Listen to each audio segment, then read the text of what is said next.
Hare Krishna. So, in this section of the Srimad Bhagavatam, the Devatas are describing how the material world functions. And I'll talk in this session in three broad parts. I'll talk about the scriptural context, then I'll talk about the modern context, and then I'll talk about the linking the two. So broadly speaking, here Srila Prabhupada in the purport is making several interesting points. There are places where the Devatas are referred to as, so we'll talk about the scriptural context, what is going on in this particular section. Then Prabhupada talks about the contemporary context in the purport. So we'll talk about that. And then linking the contexts. How much is that possible and how is it possible? So, what is the scriptural context that is going on over here? Here Prabhupada is talking about the Devatas praying to the Lord. And he is giving us a vision of the universe where the earth is in the middle and above is broadly the domain of the Devatas. And these Devatas are praying to the all-pervading Supreme Lord. And to the extent they are praying to him, Prabhupada is talking about Devatas in two remarkable terms over here. He's saying they're intellectuals. So now the Devatas are generally, especially depending on whom we refer to. If we consider Indra, he's a quintessential Kshatriya. Indra is a warrior. Brahma is more like a Brahmana. Prabhupada is using the word intellectuals in the sense of one who is intellectually aware of the bigger picture. And then Prabhupada is also referring to them, equating them with devotees, even pure devotees. Not all the Devatas are pure devotees, and many of the narratives in scripture are about how the Devatas are exposed in that way. But it depends on what they are doing at what time. So here they are offering prayers to the Lord with full awareness. And in that context, Prabhupada is appreciating. And then he is framing the discussion from that perspective. So the Devatas are themselves considered to be administrators of the universe. And they are telling us how the universe actually works. So while the Devatas are praying, they're saying that you please guide us how we can satisfy you, by which you can satisfy us, by which you can provide for our needs. So when the Devatas are praying over here and they are using the word we, see the word we, because it is such an inclusive term, it also makes it a very malleable term. So for example, if we are praying to the deities, say, then when somebody uses the word we, they may be referring to themselves as a whole community, referring to, and we are the community, we are offering prayers on behalf of the community to the deities. But on the other hand, if some members of the community come to the management and they say, we have these concerns. So there we doesn't refer to the whole community. We refers to the members of the community as separated from the leaders of the community, the managers of the community. So the word we can mean many different things. So in the Bhagavad Gita, Krishna uses the same frame of reciprocation. And he says we need to perform sacrifice to satisfy the Devatas. Devan bhavyata nena te deva bhavayantu vaha parasparam bhavayantah shreyah paramavapsyatha. So he says we satisfy the Devatas and the Devatas satisfy us. So now of course among the Devatas there is the Supreme Lord. And Krishna in the 3rd chapter of the Bhagavad Gita is focusing on Karma Yoga. Therefore he does not emphasize his position over there so much. So in one sense, we could say that if we are on the earth, then we understand that there is something up there. Now what that is, we don't know. That something up there, we don't know means we may not know. Something up there, something bigger than us is actually maintaining us. And we need to harmonize with that. So that is if we consider ourselves to be humans. But if we consider here, we are humans over here on earth, and the Devatas are over here, and we are all a part of the universe. And then here we are harmonizing with the Lord. So the word we can refer to both. We as earthly beings harmonizing with some higher reality. And we can also refer to the Devatas along with all other living beings. So that's why Ubhay Sham it is said. That not only we, but all living beings, the verse says, we, please guide us how we can satisfy you. And then you will provide for us. So the idea essentially is that the Devatas are articulating what is true for them and is also true for us. That we depend on something beyond us for our sustenance. And this understanding was implicit in the Vedic tradition. And not just in the Vedic tradition, across the world, the idea that our human existence is so fragile and vulnerable that we are at the mercy of some powers bigger than ourselves. That was almost everywhere across history and geography before the pre-modern times, or before the modern times. In the pre-modern times, specifically in the pre-scientific age, that we need, if we live in a, say, a farming setting where the primary source of sustenance is through agriculture, we depend on rains. Now we may choose to believe that the rains come at random, or we may choose to believe that the rains are governed by some beings. But it is very clear that we depend on rains. So the idea is that there is some unknown bigger than us which shapes our lives, which in fact determines whether we live or die. So the closer we are to nature, the more obvious it is. Now it is not that it is not obvious today, but the understanding has changed.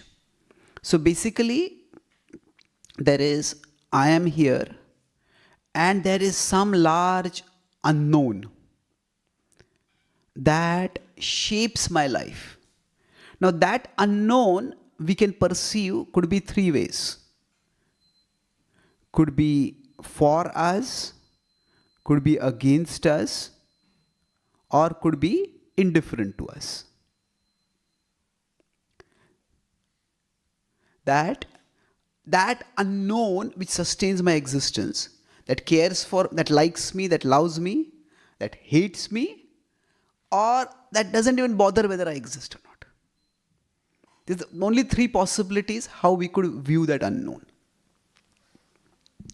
Now, while it can seem that this unknown which exists somewhere high up doesn't care for us, say when famines occur, when disasters occur, but the nature of life, if we reflect carefully on it, is that our very existence is a miracle.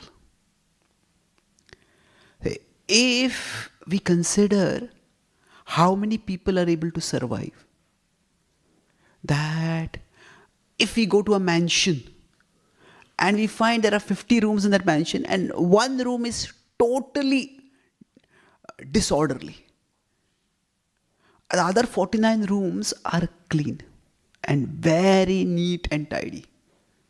Now we could look at the evidence of the 49 rooms and say there's some caretaker for this room, Or we could look at the evidence of that one room which is disorderly and say, there's no caretaker over here. So, it depends. Similarly, in this world, the fact that rains occur, the fact that grains grow from the earth, the fact that what we need is provided for, points to not just an organizing principle, but a benevolent organizing principle.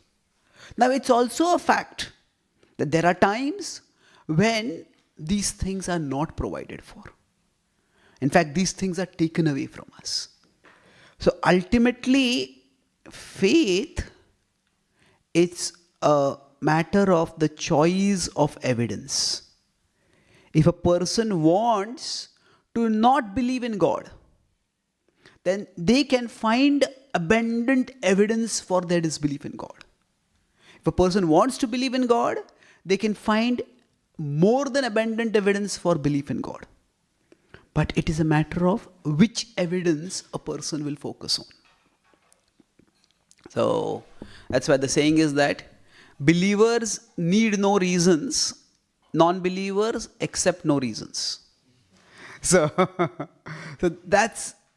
it's not a matter of the verdict of the universe. In the Prabhupada quotes the verse, one part of the verse here, Nityo nityanam chetanas chetananam eko bahunam yo vidhati kaman. That one being sustains all beings.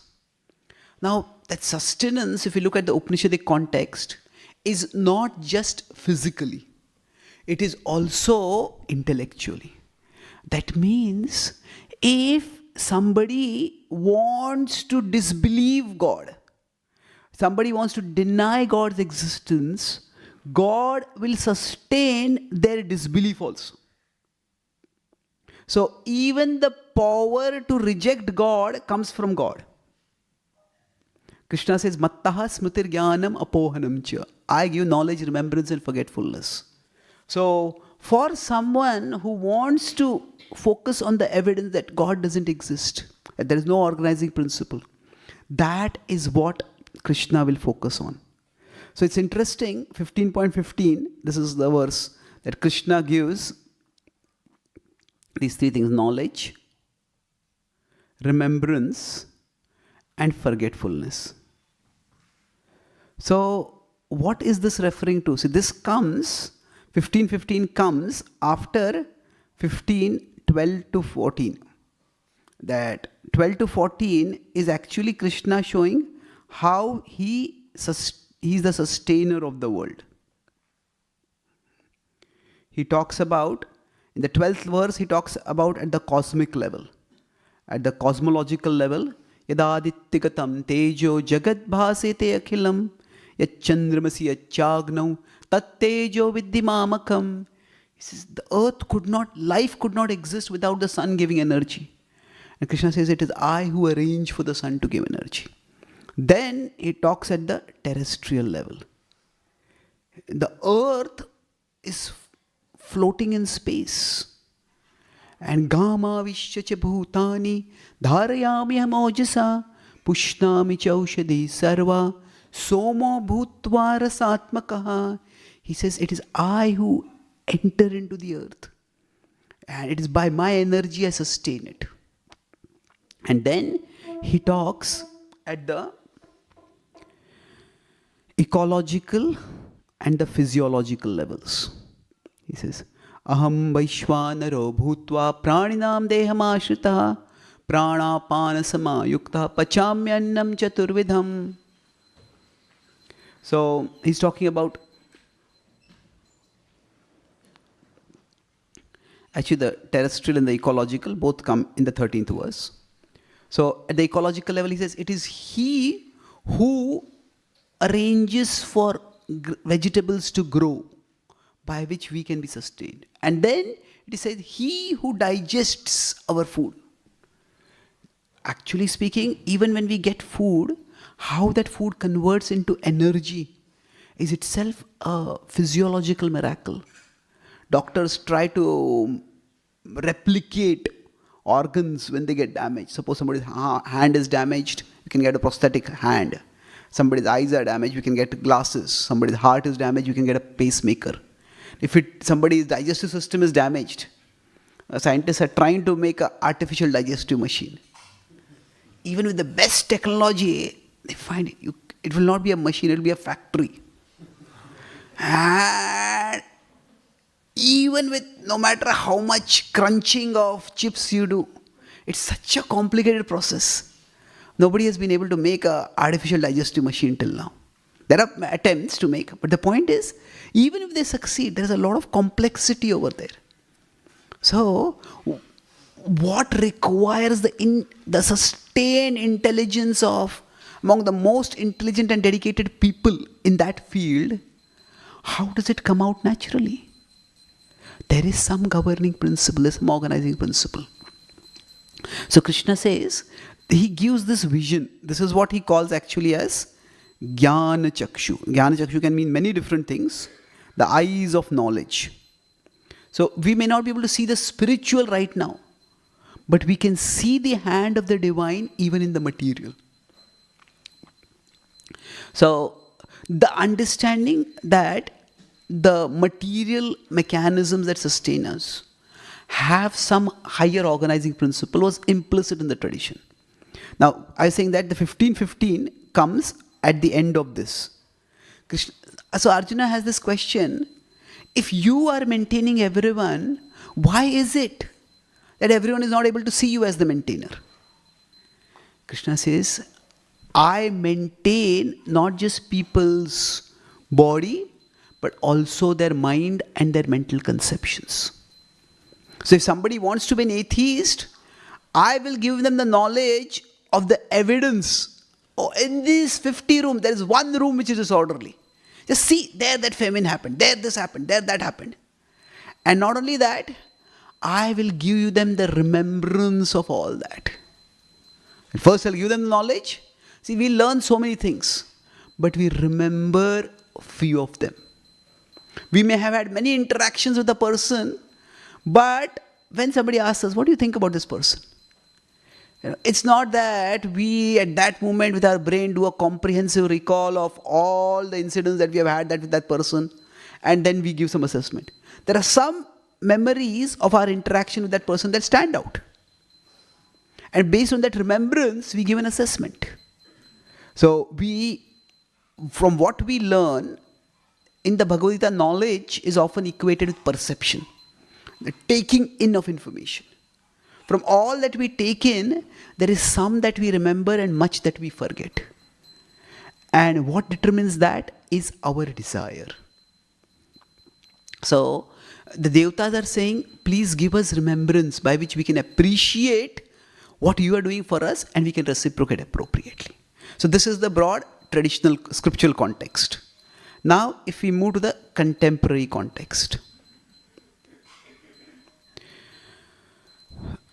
So, in the contemporary context, as technology, as science started progressing and especially technology started progressing, certain foundational changes in the worldview started occurring. So, Francis Bacon was the pioneer of the scientific method. So, he had this saying that knowledge is power. Now, it's quoted very often as a universal dictum that knowledge is power. And we sometimes devotees also quote it for saying that spiritual knowledge will give us inner power, which is true. But Francis Bacon used it in a particular sense. His idea was that nature is evil. Nature subjects us to so many sufferings. So rather than conceiving of nature as a mother, he conceived of nature as a stepmother.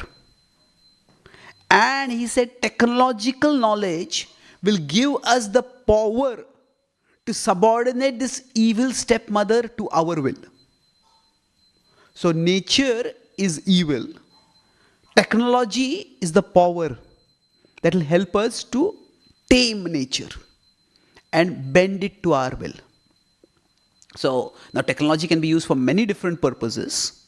But basically what happened is that I said the universe can be seen in three different ways. That unknown is benevolent, it is indifferent, or it is malevolent. It is for us, against us, or doesn't care for us. So his idea was that, or not, I don't want to zero in on him, but the broad idea over there was that nature either doesn't care for us or nature is against us. And therefore, we have to learn to control nature. And if you see the scientific worldview, it also acknowledges that there are some realities far stronger than us. Scientific worldview, it basically replaces God with the laws of nature. It says the laws of nature are inviolable truths. Now, interestingly, when Prabhupada uses the word laws of nature, he uses it to refer to the laws of karma, broadly speaking. But when science uses the word the laws of nature, it refers to the laws of physics, basically. Physics is considered the most fundamental of sciences, and from there, other branches of knowledge come up. So there, the idea is that if we just understand these laws, and then we tap into those laws, then we will gain power. And with that power, we will control nature. So the idea today has become that there is nothing divine. There are only these laws of nature. And these laws of nature are supreme. Now Newton himself formulated or discovered, he discovered the laws of nature and he formulated them in mathematical terms. For example, the laws of gravity and the laws of motion. Now he accepted that there was a higher organizing principle which brought about the laws of nature. So see, if we human beings are existing and say for him an apple fell on his head, that is a legend. So now, why did the apple fall on his head? He wanted an explanation for that. He accepted the idea that there is a God, and he saw when he discovered the law of gravity or the laws of motion, he said, "Oh Father, I think thy thoughts after thee."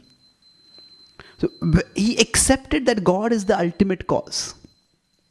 But he wanted to know the material mechanism by which the apple fell. And he came up with gravity. And he saw that, God, it is you who have authored the law of gravity.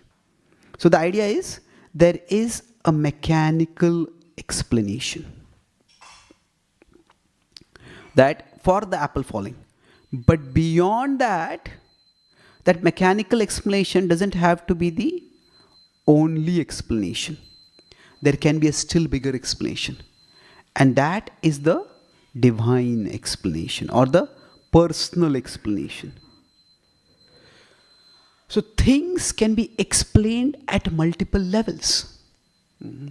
Right now, when I am speaking, how am I able to speak?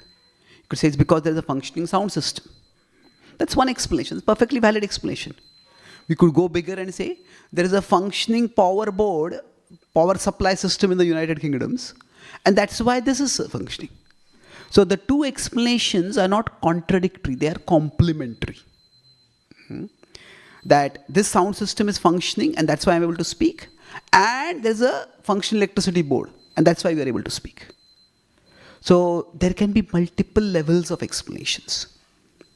That the rains are caused by clouds is not unknown to any thoughtful person. Now the rains are caused by the devatas. That is another level of explanation. So if you see in the Govardhan Leela or in the broad Vedic tradition, it is understood that rains come from clouds. But we don't close the explanatory frame at that level itself.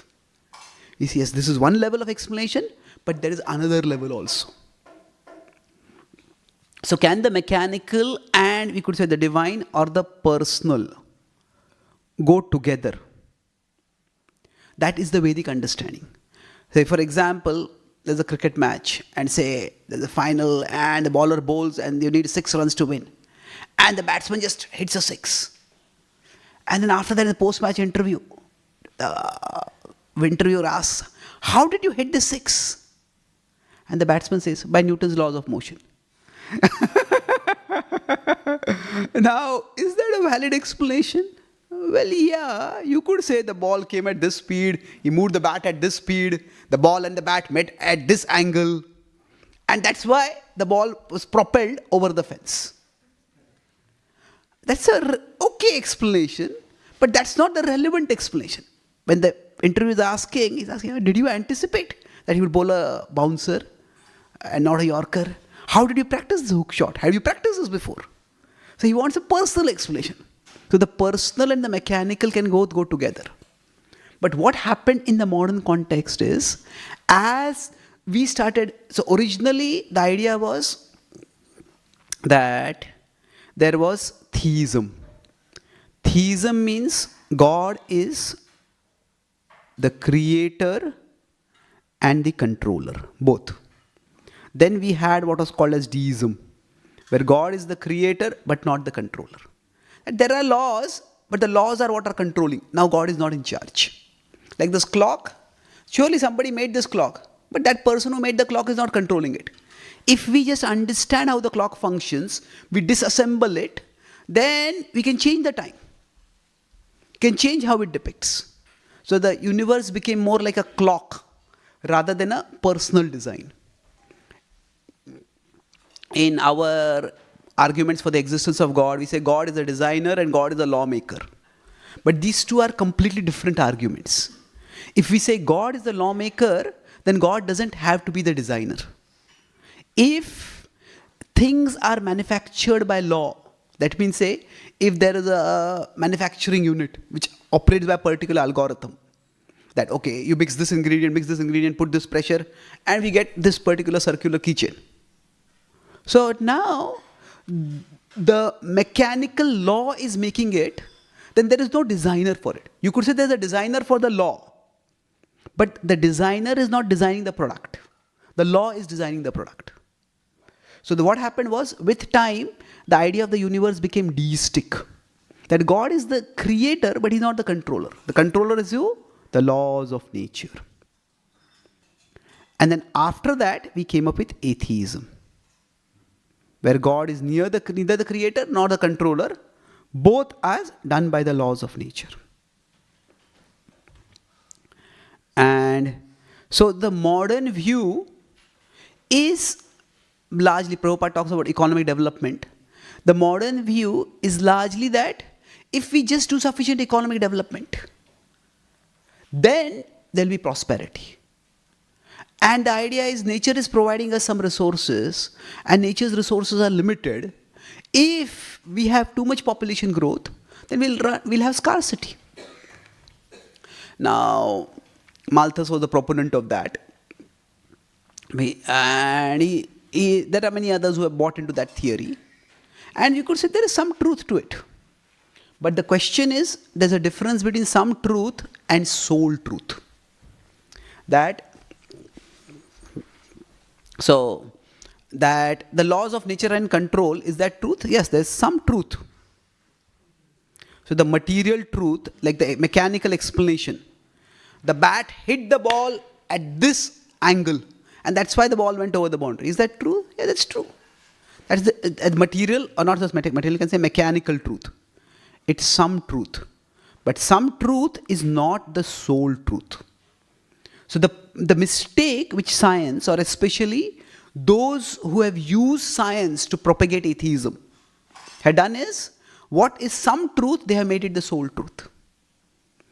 So yes, if we consider the earth is going to provide a certain amount of resources, and we have a certain number of living beings, then how are we going to survive if the number of living beings increase? But what we are not figuring in is that how much does the earth produce? What determines what the earth produces?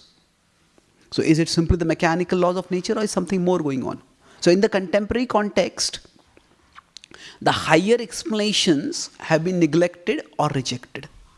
And that is why the mainstream operational way of functioning is non-theistic. People may not be atheistic, but they are at least non-theistic. Okay, God is not a factor. So how do we, this is the second part, so it's not useful to demonize people who say that, oh, that if population increases, there will be a problem. Yeah, that is a valid conception if we have a particular frame of looking at things. So how do we link these two contexts? Is there a way to do that? That's the last part. I'll conclude with that. So the contemporary context where the laws of nature are considered to be supreme and we just tap into the laws of nature. And the traditional scriptural context where God is understood to be the supreme. So if we want to link or harmonize the two contexts, there are broadly, wherever we are, first is appreciate. We need to appreciate that there is something higher beyond us that controls us. Now, that is not difficult to appreciate at all. Now, some people may say it's the government controlling me, it's the deep state controlling me, it is some dark people, some literati or whatever. People have different ideas of that something, somewhere, someone is controlling life and manipulating everyone like puppets. People have that idea. People may have different theories. Some theories are labeled as conspiracy theories. But we appreciate that there is some controllership. Now, can there be a hierarchy of controllership? There is a controllership, and is there a supreme controller? Ishvara, Parama Krishna. So if we appreciate that there is some controller, might there be some higher controller above that? If somebody is saying that, say, the government is evil and the government is controlling the world. This particular political party is evil. This particular group of people are terrible. Okay, they may be. So we are acknowledging that there is some controllership. So is there some controllership above it? So if we move upward the vision, sometimes, especially in today's world, we can become so conscious of specific forces that we deem evil that we can forget God. So, people from this particular religion are evil. People from this particular region are terrible. People from this are terrible. So appreciate that there is some highest controller. There are levels of controllership, but there is a highest controller. And now, again, it's a matter of choice for us. Is that highest controller also evil? Is that highest control indifferent or good for us? So that's where only at the intellectual level we can't really realize. The next is connect. So if we are focused I'll make 2 quick points and conclude this session. Let's see, one of the fundamental problems in the Western philosophical tradition was that right from the birth of science, basically theorizing and practicing became separated. Religion was largely associated with Christianity, and Christianity itself became, for various reasons, largely a matter of believing rather than a matter of practicing to realize the beliefs. In the mainstream Christian practices nowadays, there is very little of what can be called as sadhana. Yes, you go to a church and you offer prayers, give some donations. But, okay, I acknowledge that God is there, but there are no practices designed for raising human consciousness. So it's like, say, I am existing over here and say, this is the material domain in which I exist. So now here if I look, I can both see that there is some arrangement, there is some lack of arrangement. So I can look at what is the arrangement and appreciate it. But I can always see, this thing went wrong in my life. Maybe God doesn't exist. So we need to have some tangible practices by which we appreciate that there may be some higher controller. But what is the nature of that controller?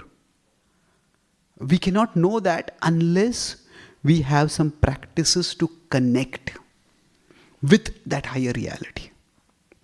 And in the Western tradition, there are many philosophers, and many of them very intelligent, but they had no sadhana no tangible practice to actually realize what they were talking about. So there has to be some kind of spiritual practice to connect with the reality. So the Gita sometimes it offers us another worldview. There are so many worldviews are there. Gita also offers another worldview. Well, that is true. That is at the level of philosophy. But the Gita also gives us practice. It gives us yoga practice. It gives bhakti yoga. And that means it offers us another world to view. Not just another world view, another way of looking at this world. But rather, the Gita connects us with a higher reality. There's another world to view. And when we connect with that higher reality, that is the time we start understanding that this reality is not only maintaining me in this world, but is actually my ultimate goal.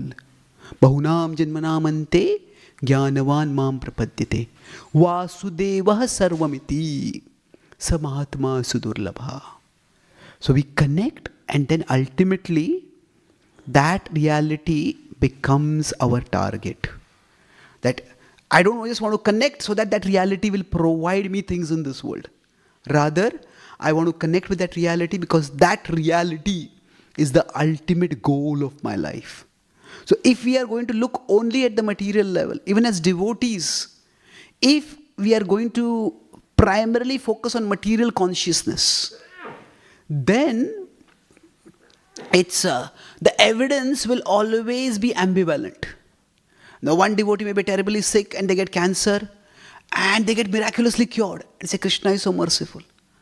Another devotee gets cancer and they try so much and nothing happens and they die. So was Krishna not merciful at that time? Recently, when there was an assassination attempt on Trump, the Christian pastors, several of them said, oh, this was an act of God. Jesus saved him. There was some Indian devotee leader who said, oh, once in a lifetime ago, he had served Jagannath. And that's why Jagannath protected him. Well, you can find evidence for God's action in this world, but others can always find evidence for God's non-action in this world. So, okay, both people you can ask, okay, so God protected this president, but in that crossfire, some innocent person was shot. Why didn't God protect that person? So is God partial to this person and not to that person? So now, can we see God's role in this world? Yes, we can. But my point is that there are always skeptics who can say, okay, God acted here, why didn't God act here? In the scriptures, Hanuman was victoriously successful. Jatayu was not. Jatayu was killed, brutally killed. So, if we are only looking at the material level, then the evidence for Krishna's intervention and protection will be ambivalent. It won't be conclusive. It's only when we connect with Krishna and we make Krishna as our target, then we understand that Krishna provides for us, Krishna uplifts us, Krishna cares for us, even when the evidence of his caring for us at the material level is absent. So, the way to actually, we will not be able to challenge atheism and defeat it at the material level of argumentation. Of course, we can challenge it and counter it and point out counter evidence. That based on the verdict of the world, we can establish that theism is also a reasonable and defensible belief system. But that it is the preferable, it is the beneficial way of looking at the world, that will come only through practice. That is, so when we connect with the Lord, so appreciate, connect and target. When we act, that is when we start realizing that actually Krishna is the maintainer. So in today's world, if we tell people, this many times, sometimes if we are not aware of the context, so some war happens, and I've seen devotees on Quora, on social media saying that, oh, because animals are being killed and babies are being aborted, that's why all these wars are happening. Now, devotees who make such statement get brutally trolled. Now, is there truth to that? Of course there is truth to that. But for people who are not able to see that worldview, All that they see is, they are seeing things from a particular framework. Okay, this country attacked over here, this country attacked over here, that's the cause. How do we resolve this? Now we are talking from another worldview, a bigger framework. And for those who have not bought into that framework, who have not even understood that framework, our statements seem not only unreasonable, but they simply seem cruelly opportunistic. That means you are profiting from people's pain to stuff your ideology down our throat. That's what happens. And when we do it, we think it's reasonable. But in Nepal, when big earthquake had happened, there was an American pastor who said, this earthquake occurred, Nepal or North India, he said, because all these people over there are idol worshippers. And Jesus taught them a lesson so that they would all give up idol worship and they will become believers in the one true God. And actually, to some extent, it happened because Christians went and gave a lot of humanitarian support on the condition that you become Christians. So after the natural calamity, there was a huge conversion of people to Christianity. And what he saw that this was an act of God to inspire people to come towards God. Now when somebody from some other religion does that, we feel it's an outrageous claim. But that's how people will see it when we make that claim. So, yes, is there a validity to the karma worldview, to the bhakti worldview? Of course it is there. But that worldview needs to be communicated appropriately. Without that, we will not only alienate, but even antagonize people. And if we say that anybody who doesn't accept this, that it's abortion and animal slaughter that is causing all this, that person is a demon. Well, not necessarily. Some of them could be demoniac, but many of them are just ignorant. They don't know this worldview and they're trying to make sense of life based on the worldview that they're operating. So it has to be very carefully done, connecting people who are operating within a particular worldview to the spiritual worldview. I'll summarize what I discussed today. We talked about broadly appreciating God's role in our lives. So I talked about it in three broad terms. First was the scriptural context. What is being said over here is that the universe, we depend on some unknown. And that unknown is favorable to us. Now the unknown could be neutral. The unknown could also be unfavorable. But the Vedic understanding was, it is favorable. And we harmonize with that unknown. So we harmonize with that higher reality through giving offerings, through worship, through sacrifice. So the modern context, or that the contemporary context, is that we only look at the mechanical explanation. We don't look at the personal explanation. So because of that, the idea is we just manipulate material nature, manipulation through technology, and everything will be provided for. That is what leads to provision. So how do we connect the two? It's by three things. V-A-C-T. First, we appreciate that there is some controller, and maybe there's a hierarchy of controllers. And maybe the highest controller is a benevolent controller. We connect with that higher controller through tangible practices that raise our vision from the material to the spiritual.